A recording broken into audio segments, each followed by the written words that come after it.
Whiskey 8. Delta Charlie. I'm not sure. Let's listen again. Whiskey 5 Alpha X-ray Charlie. Whiskey 5 Alpha X-ray Charlie, please copy our 2 Alpha Oscar Hotel. Okay, we can preload that. 2 Alpha Oscar Hotel. You have to tab over. Yeah, 2 Alpha. Space bar. Oscar Hotel. Good, and then tab again so we can finish the call sign. EXG. Bravo X-ray Golf. Okay, now we're all ready. We're not ready now, but this will be what we do next.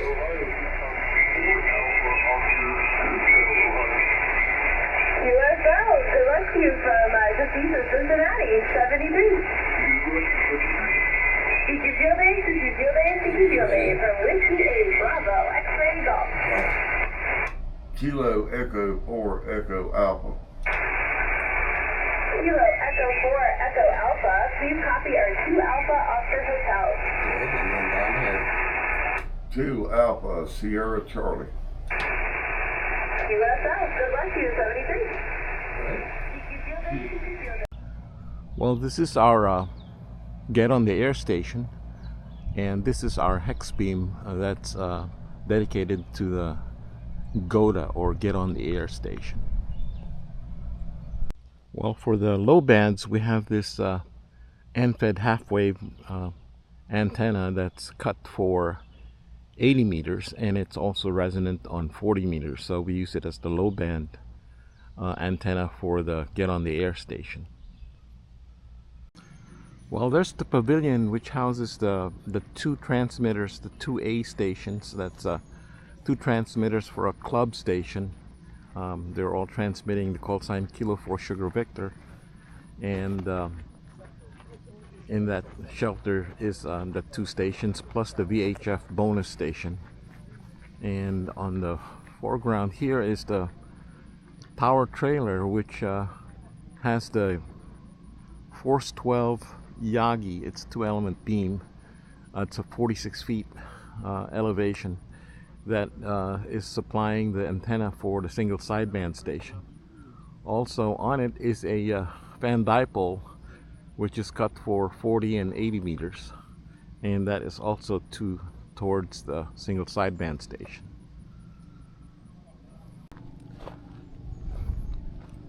That is the flag of the State Guard, and with us today is State Guard, and we have plenty of their representatives here today. And let me ask this gentleman what his name is. May I ask what your name is, sir? Yes, Captain Harry Tomlin. Captain Harry Tomlin from the South Carolina, Second Battalion State Guard. State Guard, 2nd Battalion. Thank you. Thank you. And here are the antennas for the VHF bonus station. These are for 2 meters and 6 meters.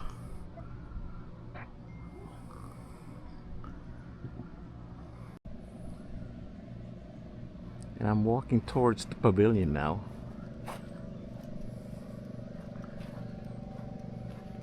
You can hear the hum of the generator in the background.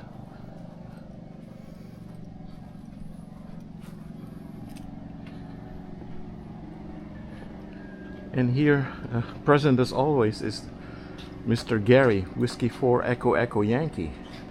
And he's our bonus station operator and coach.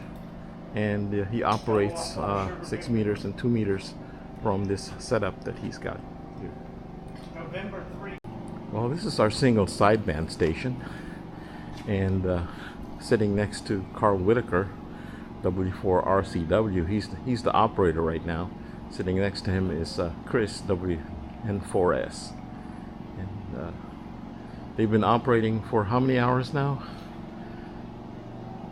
How many hours, Chris? 20 hours. 20 hours. Yeah. We have operators on regular shifts. On your shift, how many hours on the shift so far? 1 hour. Okay. All right. Thank you. A couple more hours. I'm going to walk over to the CW station.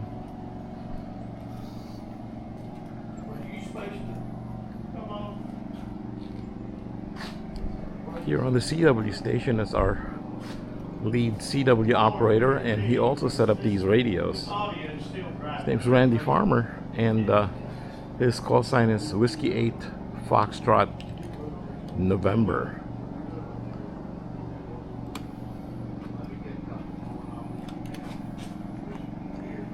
And he's keying the continuous wave or CW Morse code using the computer. Although he uses the paddle as a backup, just in case he needs to add some stuff to his whatever he's sending.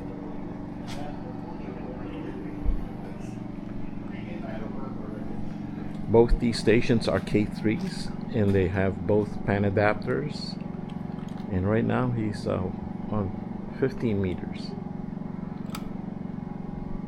21 megahertz. This is our public information table.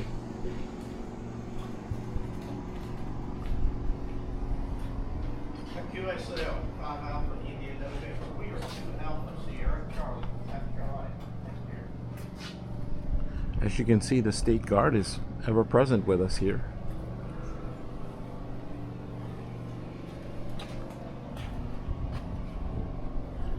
And I'm going to walk over to the antennas that serve the CW station.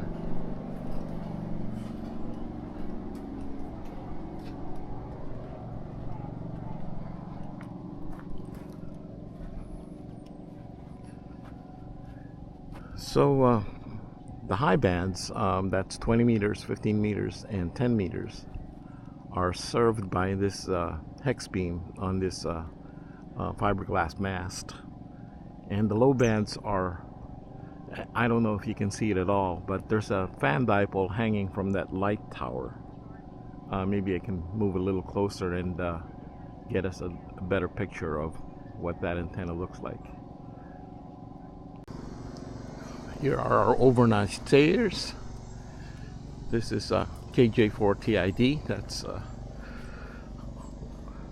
one of our mainstay single sideband operators that operate in the middle of the morning. And this is the home away from home for our field day chairman, Mr. Dave Ivy, Kilo Echo 4 Echo Yankee. Let's see if we can get a closer look at this fan dipole.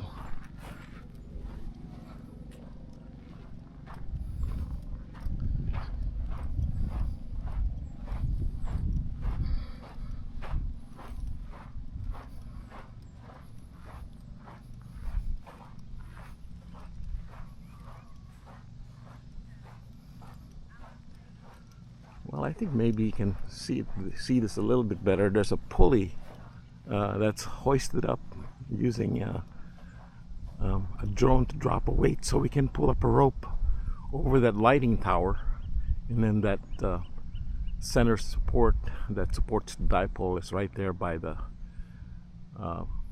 trunk, so to speak, of that lighting tower. Here's a closer look at our hex beam. That orange thing that's hanging from the bottom, that's an indicator of where the beam antenna is pointed, because this is a directional antenna. It's a preferential gain towards that direction, to the front of that beam. Here's the emergency generator that's supplying power to the transceivers, and anything that's transmitting, even the computers, are powered by this generator.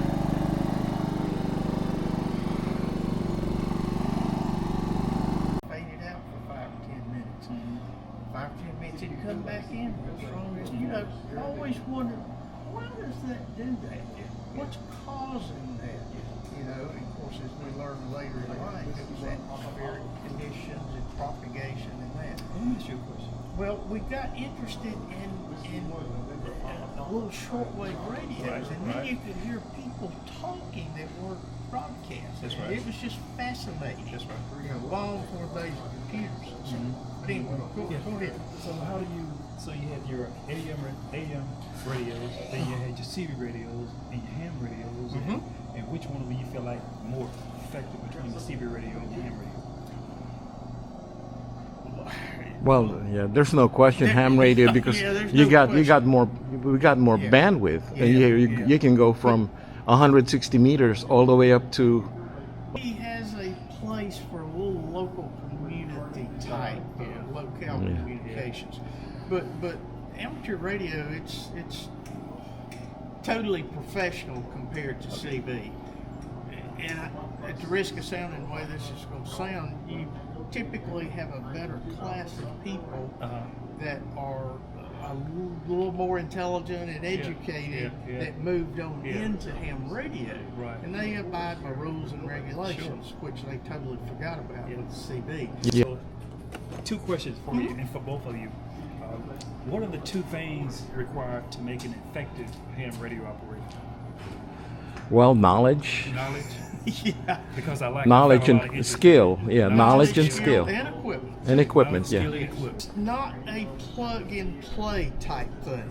that was the That's next question. one point that we try to get across to people. A lot of people walk up and say, that, "Oh, I want to do this. Yeah. You Yeah. know, what can I buy and push a button and do all this?"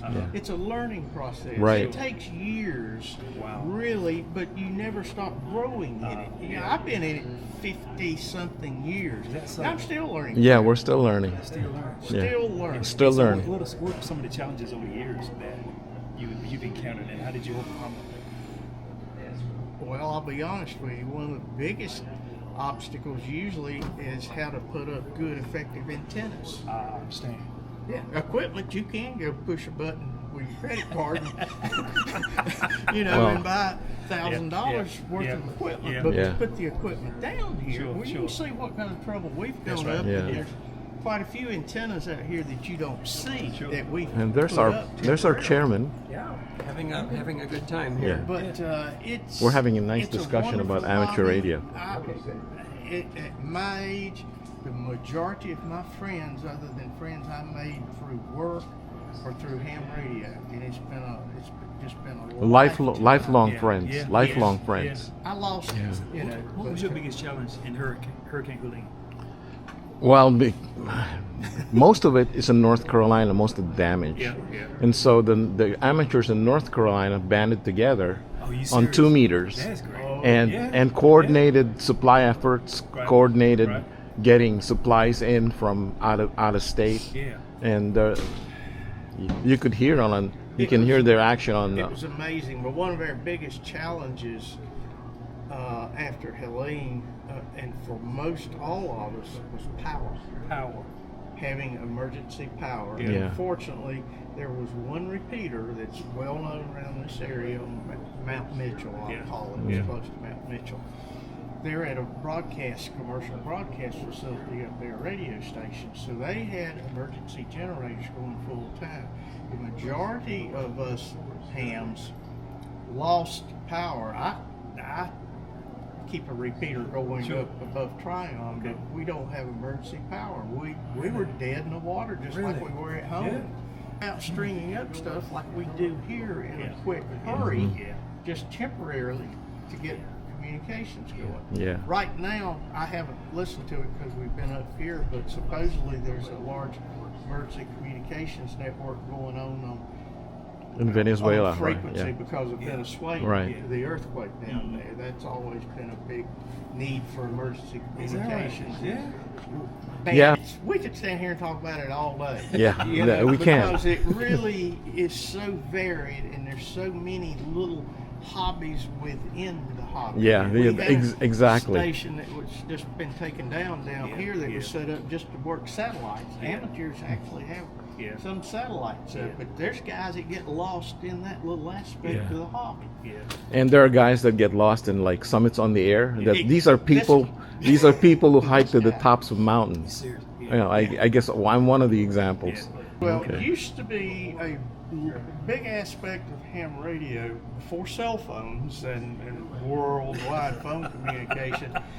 what they call foam patches, and we Never- had a never heard little of that. interface Yeah, never heard of that. tied in with our radio equipment at home to the phone line. Is that right?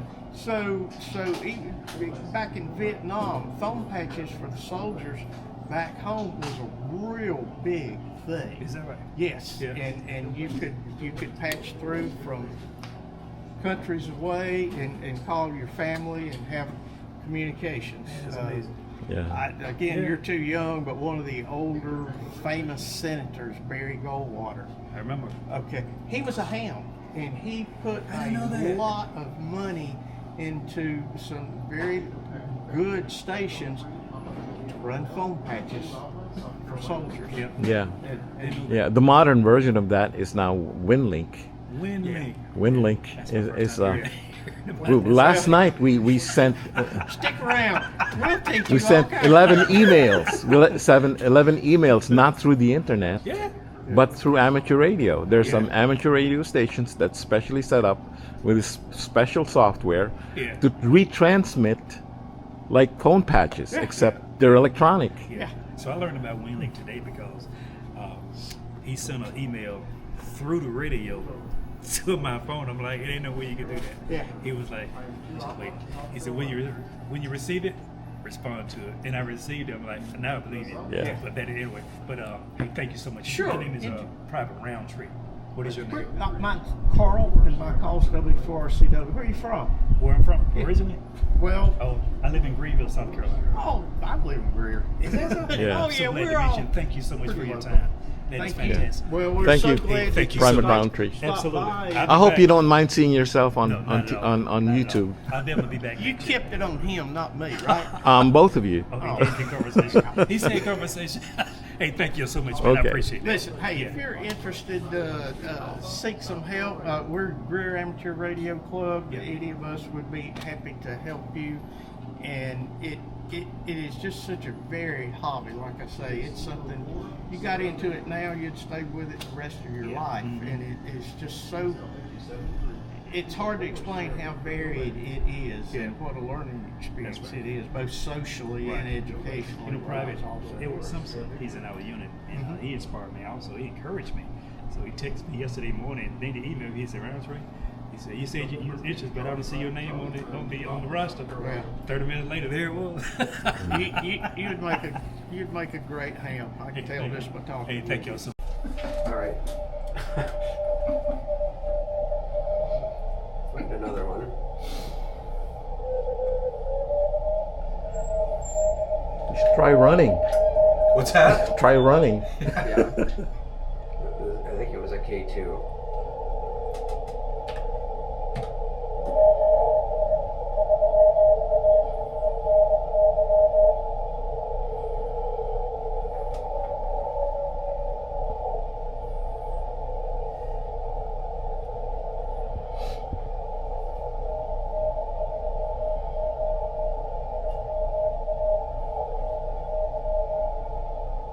All of the guard people got 3 contacts each, so they were really Great. happy. Yeah, Steve. Even with all the mess ups with not being able to hear 80 meters or Yeah, We made contacts on 80 meters last night. yeah. From here, from the GOTA station, we made. Also on the when I was running at between midnight and 3 a.m. on 80 meters Okay, on CW. on CW. okay. It made it sound like well good. Yeah. If somebody stronger. And it'll come back or spacebar. Yep. Yep. Oh, Alabama AL over there.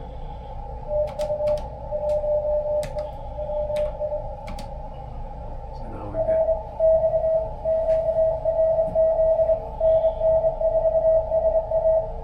N3A something. Oh, 4, and N4.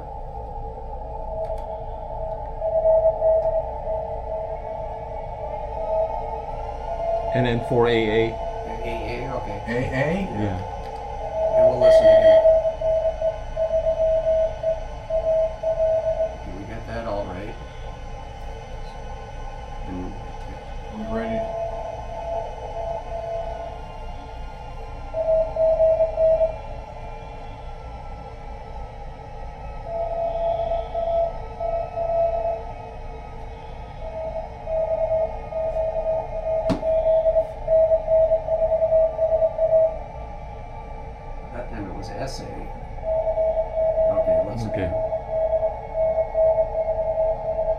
Yeah, SA. SA. Yeah, it's SA.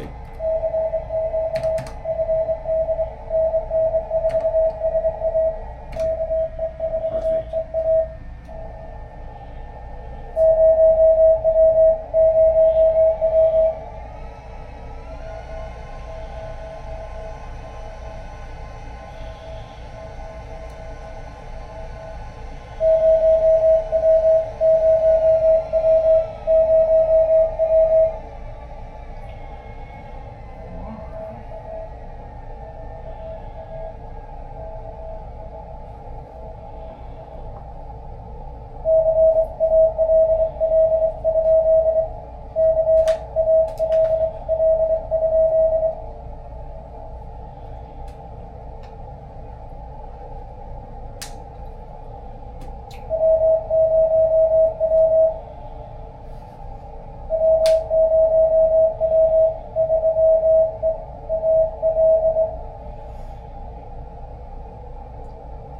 Kind of nice if we slows down with that for people that Yeah. can't copy. too Very quickly. nice. Yeah. Didn't slow down enough for me. A lot of people don't no crib. Okay, KD4. God, I wish I could copy that fast.